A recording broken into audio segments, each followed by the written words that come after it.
बता दिया गया है कि आने वाले समय में बड़ी वैकेंसी आ रही है। ऑनरेबल जॉब है, बढ़िया जॉब है, इसलिए इसका बहुत ज्यादा क्रेज रहता है। और दूसरा क्रेज लेने का मतलब क्या, 2024 के अंदर फॉर्म आया था, और जब फॉर्म आया तो 2024 के बाद ये फॉर्म जो है 2025 में जाकर के एग्जाम लगा था।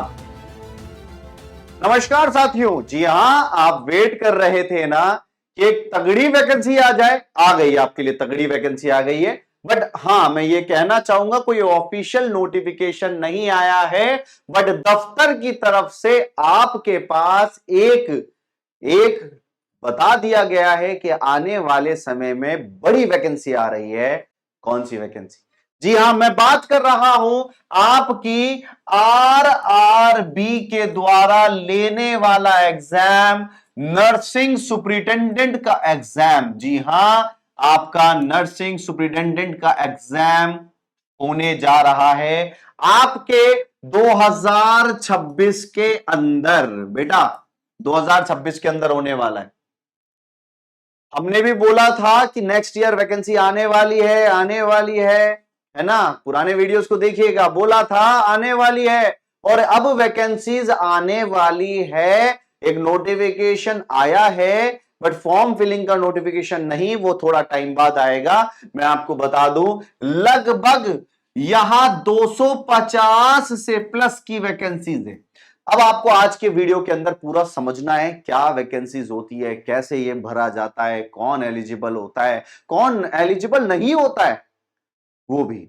अब सबसे पहली बात मेरे प्यारो यहां पे समझिएगा, ये आरआरबी जो होता है ना, आरआरबी, ये एक बोर्ड है जो एग्जाम लेता है। जैसे आप सिविल सर्विस का ले रहे हैं तो यूपीएससी के द्वारा दिया जा रहा है, एसएससी का अलग डिपार्टमेंट है। वैसे रेलवे में आप अगर नर्सिंग की पोस्ट पे जाना चाहते हैं, रेलवे रिक्रूटमेंट बोर्ड के द्वारा लिया जाएगा। किसके द्वारा लिया जाएगा? रेलवे रिक्रूटमेंट रिक्रूटमेंट बोर्ड के द्वारा।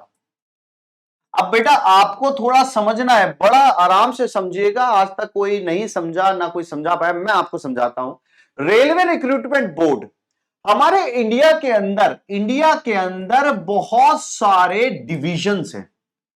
जैसे एनडब्ल्यूआर डिवीजन हुआ, एनआर डिवीजन हुआ, एसईआर डिवीजन हुआ, डब्ल्यूआर हुआ, डब्ल्यूईआर हुआ, सीईआर डिवीजन हुआ। अलग अलग डिविजन है। अब हर डिवीजन में अलग अलग तौर पे एडमिन पावर यहां लगे, यहां लगे, यहां लगे। तो होता क्या है, सभी डिविजन्स के अंदर उनका एक रेलवे बोर्ड होता है, आरआरबी। यहां का अलग आरआरबी होगा, आरआरबी। यहां का अलग आरआरबी होगा, आरआरबी। तो आरआरबी को कैसे नाम दिया गया? एनडब्ल्यूआर आरआरबी हुई, एनआर आरआरबी। तो आपने नोटिफिकेशन जो देख रहे थे, नोटिफिकेशन, उसमें आपने देखा होगा 5 पोस्ट एक आरआरबी की है, एनईआर की है, एसईआर की है, एनडब्ल्यूआर की एक पोस्ट है। वो सारी पोस्ट को ऐसे बांटा गया। अब यहां पर करना क्या है आपको? आने वाले टाइम में आपका फॉर्म जल्दी ही आ जाएगा। मैं आपको पिछली बार की बात मैं बताता हूं। 2024 के अंदर फॉर्म आया था, और जब फॉर्म आया तो 2024 के बाद ये फॉर्म जो है 2025 में जाकर के एग्जाम लगा था। एग्जाम 2025 में लगा, फॉर्म आया 2024 में। तो एग्जाम कब लगा? 2025 में लगा।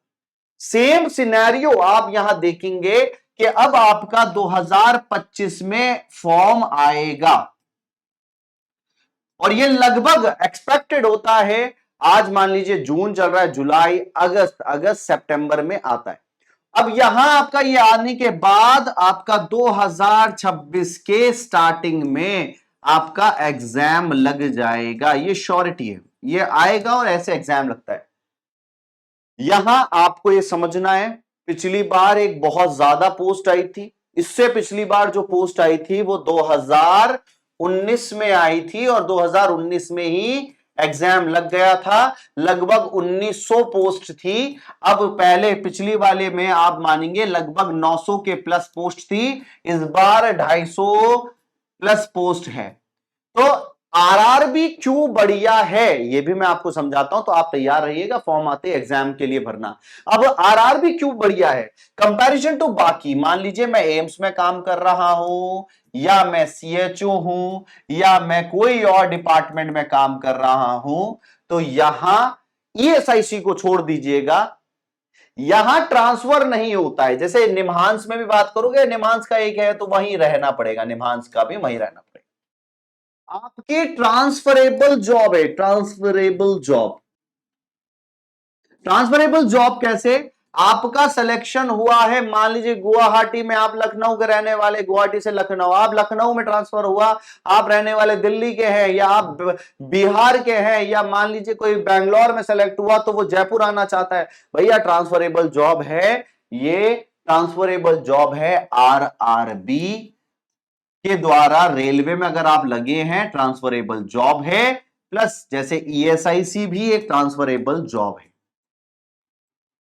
दोनों ट्रांसफरेबल है, रेलवे भी और ईएसआईसी भी ट्रांसफरेबल है। बट ये ट्रांसफर आपको कुछ रूल्स होते हैं, प्रोविजन पीरियड कंप्लीट कर लीजिए, ऑन रिक्वेस्ट लगाना है, थोड़ा लेट लगेगा, म्यूचुअल मिल गया तो आज ज्वाइन किया, अगले दिन ही आप ट्रांसफर ले सकते हो। समझ में आ रही है आपको, म्यूचुअल मिल जाए तो बहुत बढ़िया। तो ट्रांसफरेबल जॉब है, बढ़िया जॉब है, इसलिए इसका बहुत ज्यादा क्रेज रहता है। और दूसरा क्रेज लेने का मतलब क्या होता है, क्यों दुनिया रेलवे में जाना चाहती है, क्यों दुनिया रेलवे में जाना चाहती है, रेलवे ड्रीम जॉब है भाई, रेलवे एक ड्रीम जॉब है, क्योंकि रेलवे के पर्क्स बहुत ज्यादा होते हैं, और पर्क्स इस तरीके से ज्यादा होते हैं, पहले मैं आपको बताता हूं। अगर कोई व्यक्ति रेलवे में लगता है तो आपकी जो पोस्ट का नाम होगा, वो पोस्ट का नाम है नर्सिंग अधीक्षक, नर्सिंग अधीक्षक, सुप्रिटेंडेंट। अब आप जब यहां से आगे प्रमोशन होगा तो आपका नेक्स्ट स्टेप क्या होगा, नर्सिंग अधीक्षक के बाद आप बनेंगे सीनियर नर्सिंग सुप्रिटेंडेंट, फिर आप बनते हैं चीफ नर्सिंग सुप्रिटेंडेंट, और फिर आप एएनओ का एग्जाम लगता है, एएनओ बनते हैं, एएनओ। तो हमारा ये स्टेप इस प्रकार से होता है, nursing superintendent, senior nursing superintendent, chief nursing superintendent, ANO. बेटा रेलवे की जॉब आपके लेवल 7 की जॉब होती है। अब आप लोग सुनते थे 44,000 से 1,36,000, 66,000 इतने पैसों की होती है, बेटा ये होता है बेसिक पे। आप ओवरऑल देखिए, ओवरऑल देखेंगे तो आपकी जो सैलरी बन रही है बेटा, वो सैलरी बनेगी, मैं आपको साफ साफ बता रहा हूं, नया नया नवेला लड़का भी लगा 75,000, 80,000 से प्लस जाएगा, श्योर बात है। टैक्स वैक्स कट जाएगा, बट अब तो टैक्स में भी लिबर्टी है, बहुत सारी चीजों में लिबर्टी है, तो भाई बहुत अच्छा पैसा है। ये 7th पे कमीशन का पैसा बताया मैंने। अब देखें इसके अंदर आपको ड्रेस का, सरकार आपको कहीं नहीं छोड़ेगी, ड्रेस अलाउंस दिया जाएगा, ड्रेस का अलाउंस दे रही है सरकार, सरकार आपको तो ट्रेवलिंग अलाउंस भी दिया जाता है, सरकार आपको डियरेंस अलाउंस भी दिया जाता है। मैं इसके अंदर का बता रहा हूं कितना कितना आपको, इसका बेसिक दिया जाएगा, टीए दिया जा रहा है, डीए दिया जा रहा है, आपको हाउस अलाउंस दिया जा रहा है, आपको घर का रहने का किराया दिया जा रहा है, भाई बहुत सारी मेडिकल बेनिफिट्स आपको दिए जा रहे हैं। किसी व्यक्ति को अगर कुछ होता है तो मेडिकल बेनिफिट्स भी दिए जाते हैं, चाहे वो सरकारी में इलाज करवाए चाहे प्राइवेट में कराए, सरकार देगी उसका इलाज का भी। यहां आपको ट्रैवलिंग के लिए, आपके परिवार को ट्रैवलिंग के लिए अलाउंसेस दिए जाते हैं। अब देखिए सुनिए, कहते हैं ना जिनकी नौकरी रेलवे में लग जाती है उनके घर वाले वो सब रिश्तेदार बोलते हैं तुम्हारा पूरा परिवार तो फ्री में आता और जाता रहता होगा, ऐसा नहीं होता है। यहां आपको ट्रैवलिंग के पास इशू करते हैं, पास। ये पास इशू क्या होता है भाई, आपको डिस्काउंट मिलेगा, या तो कंप्लीट आपके कंप्लीट जर्नी को फ्री कर दिया जाएगा, कंप्लीट जर्नी का पास होता है फ्री करने का, या पीटीओ पास होता है जिसमें 1/3 आपका पैसा लगता है। तो भाई फायदा है, बहुत फायदा है। अब यहां समझे फायदा तो तब होगा ना जब सिलेक्शन की तरफ बढ़ेंगे। कौन एलिजिबल होता है मैं आपको बताता हूं, सीधी सी गणित है, बीएससी नर्सिंग अगर कर रखा है आप फॉर्म भर सकते हैं, और जिन व्यक्तियों ने जीएनएम किया हुआ है, सुनिएगा, जीएनएम वाले, बीएससी नर्सिंग वाले भर सकते हैं, no experience required, no experience required, कोई एक्सपीरियंस की जरूरत नहीं है। बीएससी नर्सिंग हो या जीएनएम हो, आप भर सकते हैं, लग सकते हैं, कर सकते हैं। नो एक्सपीरियंस रिक्वायर्ड, कोई एक्सपीरियंस की जरूरत नहीं है। बाकी एम्स में आप जाएंगे या दूसरा एसजे भी जाएंगे, 2-2 साल का एक्सपीरियंस मांगा था, इसलिए इसमें कंपटीशन हाई जाता है। कंपटीशन कैसा जाता है भाई? हाई जाता है, मजा ही अलग आ जाता है, स्वाद ही अलग चला जाता है।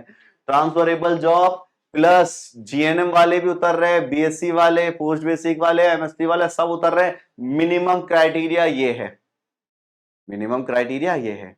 अब मेरे प्यारों, मैं आपको एक गणित यहां समझा देता हूं। ये जो एग्जाम होगा ना, ये एग्जाम की मैं खासियत बताता हूं। इस एग्जाम को क्रैक करना है तो आपको दोनों चीजों पे फोकस करना पड़ेगा। नर्सिंग का सिलेबस भी पढ़ना पड़ेगा और नॉन नर्सिंग का सिलेबस भी पढ़ना पड़ेगा। 70 नंबर का ये है, 30 का ये है, दोनों को मिलाया 100 नंबर, 100 मार्क्स। 70 का ये, 30 का ये, दोनों को मिलाओ 100 मार्क्स। बच्चों, जान है रेलवे की नॉन नर्सिंग। जिन्होंने नॉन नर्सिंग को हाथ में बिठा लिया, उसकी जिंदगी सफल। नर्सिंग को भी करना है, नॉन नर्सिंग को भी करना है। अब मेरा एक ये सजेशन रहेगा आपके लिए कि आप आरआरबी का श्योरिटी के साथ फॉर्म भरें, और फॉर्म भरें, जो जो बच्चा एलिजिबल है सबको भरना चाहिए। कोई फिर भी इस वीडियो के बाद भी कोई डाउट रहता है ना, इस वीडियो के कमेंट सेक्शन में डालिएगा। मैं कोशिश करूंगा आपके हर वीडियो के अंदर जवाब देने की और हर डाउट का जवाब देने की। चलिए, मुलाकात करता हूं और बेस्ट ऑफ लक कहता हूं आने वाली जर्नी के लिए। शुक्रिया, थैंक यू सो मच।